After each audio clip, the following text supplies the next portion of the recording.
Kristo, pero ngayon po ay nagmistulang iglesia ng Diablo. No?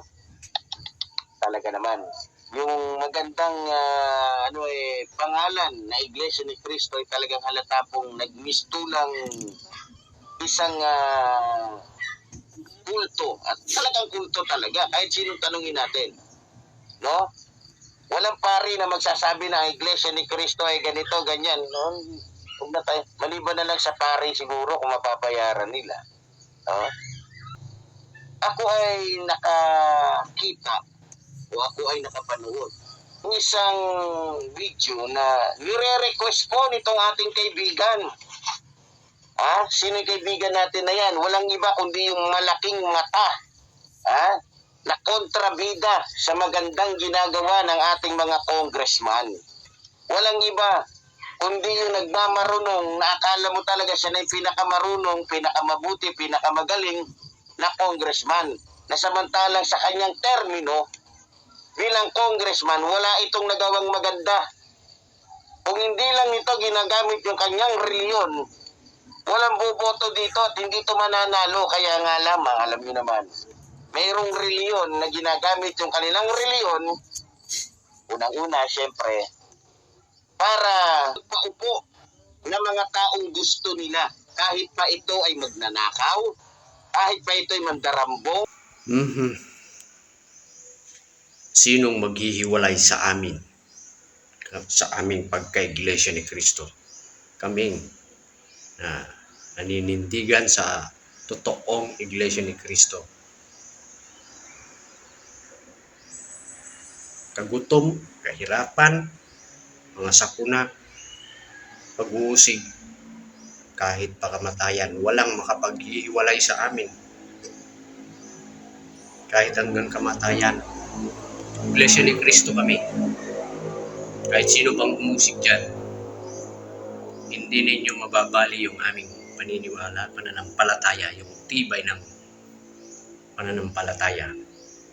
Sa kabila ng mga pag-uusig na dinaranas ng Iglesia ni Kristo ngayon.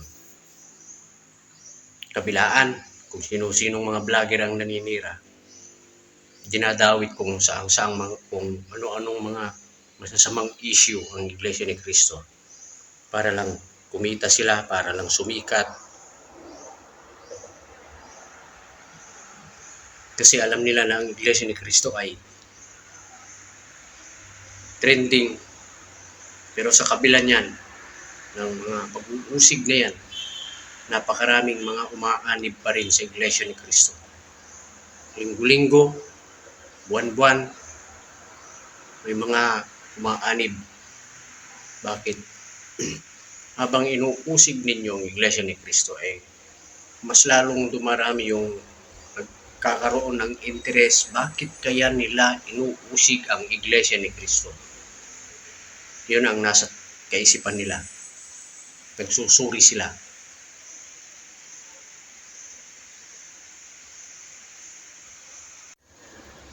Alam na po natin na si Epifanio Labrador ay ipapatawag na sa TRICOM. Pero matigas pa rin siya. Sa halip na sumunod sa mga kautusan ng Kongreso, yung TRICOM, kasi ipapatawag siya Pinagalitan pa niya lalo si Congressman Marcoleta.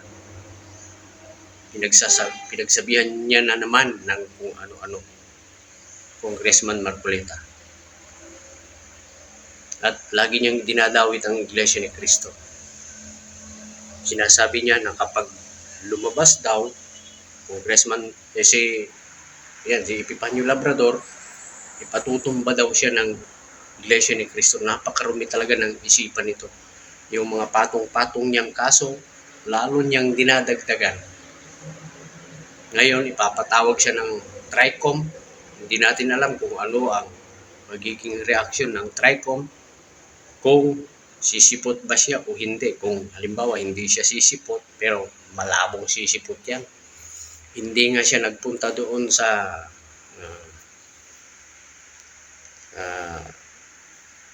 tawag nito, doon sa prosecution office ng mga ah, lokal o lugar na kung saan nag-file ng kaso ang mga kapatid laban sa kanya dahil sa kanyang mga pagbibintang, pagmumura at kung ano-ano pang mga masasamang ah, issue na binibintang niya sa iglesia. Hindi nga siya nagpunta roon para lang doon sa mediation.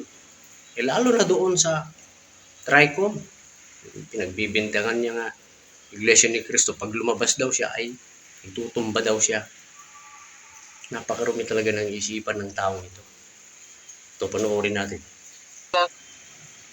Gago, mga demonyo, lalong-lalo na yung mga membro ni Eduardo Manalo na isang mongoloid. Matatakot nila ako. Mga na ninyo. Yan lang ang masasabi ko. Mga gago, mga siraulo kayo. Kung yan ang paniniwala ninyo na matatakot ninyo ako, mga nyo, huwag ako. May nakarating po kasi sa akin na balita. Timbre, impormasyon. Na kapag lumabas ako, ang pinakaplano talaga ng Iglesia ni Manalo, Ganyan kasamang ay ugali niya. ipatumba ako, kasunod, likod, dangal. Para bagang napakalinis niya.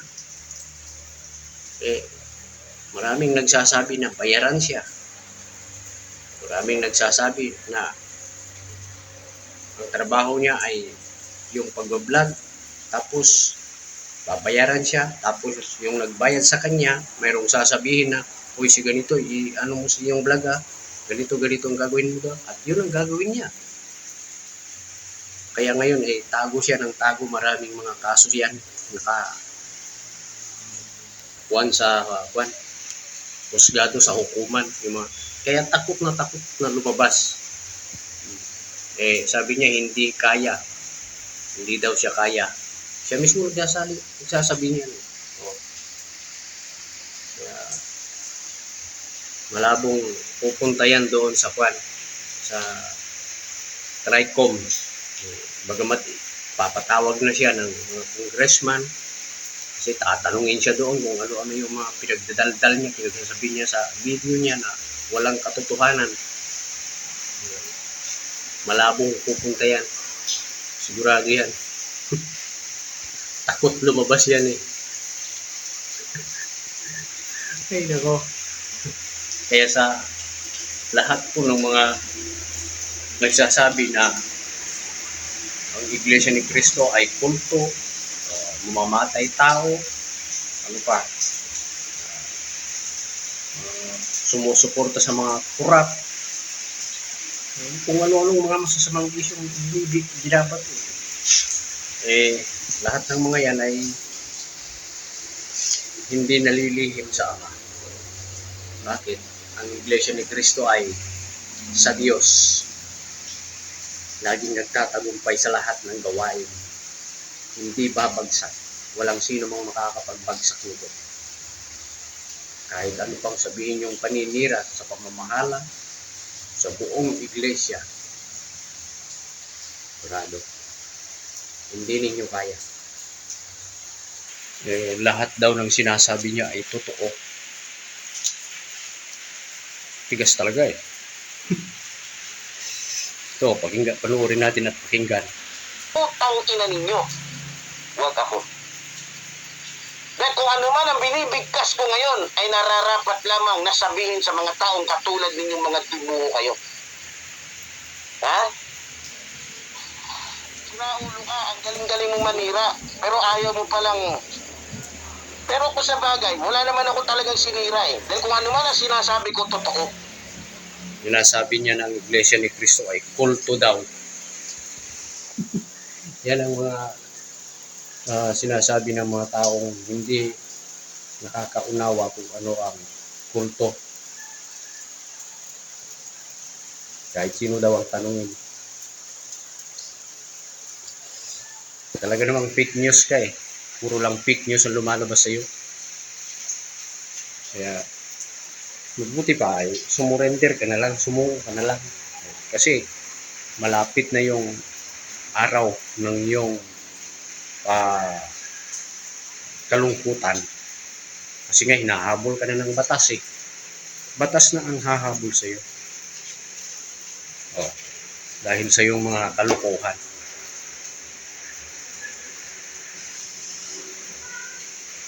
Yung mga lahat po ng mga nang-usig sa Iglesia ni Cristo hindi nagtagumpay. Kasi nga ang Diyos ang may hawak sa Iglesia ni Cristo. Siya ang magsasanggalang. Pinangakuan niya ang Iglesia ni Cristo.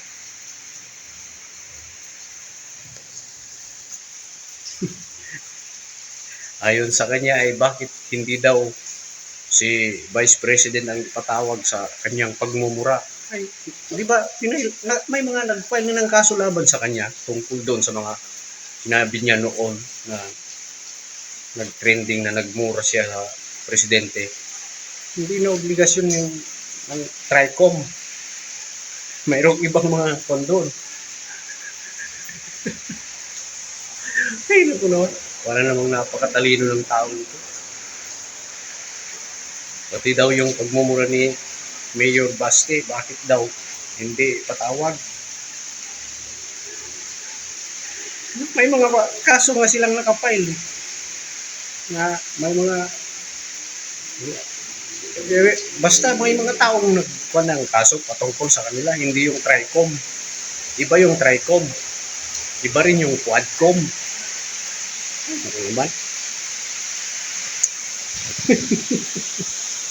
Isa ka sa tumutuligsa at sumasang-ayon sa mga paninira ng mga Duterte sa magagandang ginagawa ng mga congressman dyan.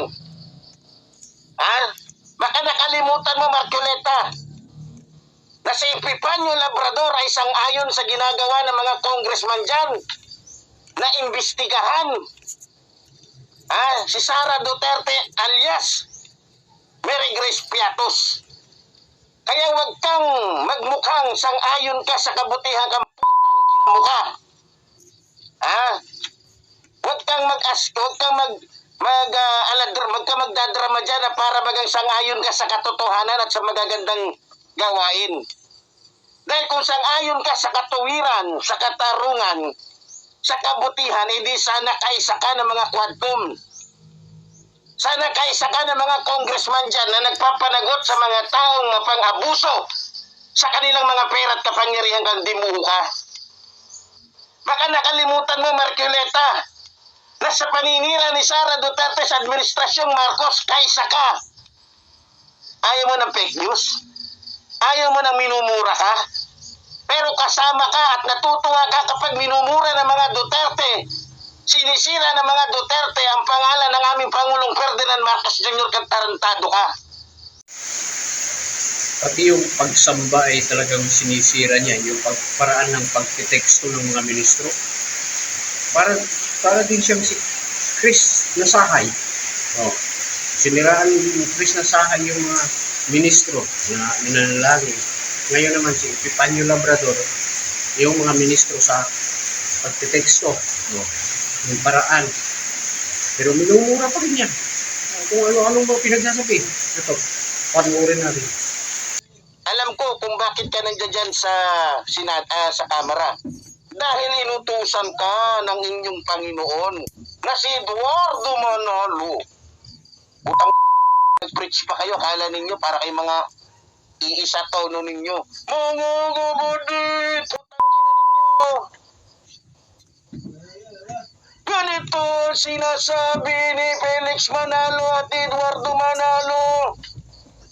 Kapag mayroong nagsalita tungkol sa kulto nating reliyon, patayin natin. Marcobeta, sisiguraduhin ko sa'yo, mas maraming Pilipinong magsasang-ayon sa akin kung sasabihin kong kulto ang reliyon ninyo. Ito namang mga followers niya, tuwang-tuwa sila sa pinagdadaldal niya, sa pinagdagawa niya.